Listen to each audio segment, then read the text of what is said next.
হযরত মুহাম্মদ সাল্লাল্লাহু আলাইহি যখন নবুয়ত প্রাপ্ত হলেন, তখন তিনি আল্লাহর আদেশে ইসলামের দাওয়াত দেওয়া শুরু করলেন। প্রথম দিকে তিনি গোপনে কিছু ঘনিষ্ঠ আত্মীয়স্বজনকে ইসলাম গ্রহণের আহ্বান জানান। পরে আল্লাহর নির্দেশে তিনি খোলাখুলি দাওয়াত শুরু করেন। একদিন তিনি মক্কার পাহাড়ে সাফা পাহাড় উঠলেন এবং কুরাইশ গোত্রের লোকদের ডেকে বললেন, হে কুরাইশবাসী! যদি আমি তোমাদের বলি যে এই পাহাড়ের পেছনে এক বিশাল সৈন্যবাহিনী আছে যারা তোমাদের উপর আক্রমণ করতে চায়, তবে কি তোমরা আমাকে বিশ্বাস করবে? সবাই বলল, হ্যাঁ, তুমি কখনো মিথ্যা বলনি গিয়ে। তখন নবীজি বললেন, তবে জেনে রাখ, আমি তোমাদের সামনে এক বড় শাস্তির আগমনের আগে সতর্ক করতে এসেছি।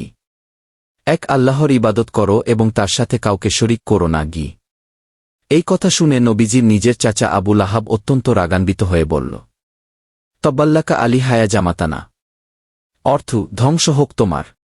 তুমি কি এজন্যই আমাদের একত্র করেছিলে?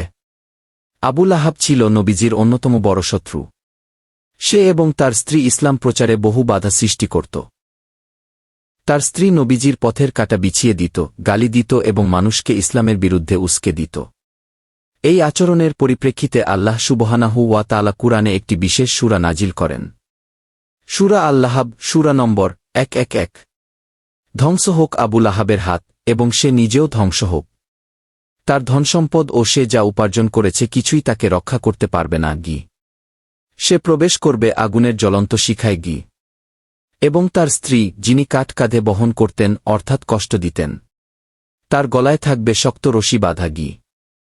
এই গল্প থেকে শিক্ষণীয় বিষয়: 1. সত্যের পথে প্রতিবন্ধকতা আসবেই, এমনকি নিজের আত্মীয় থেকেও।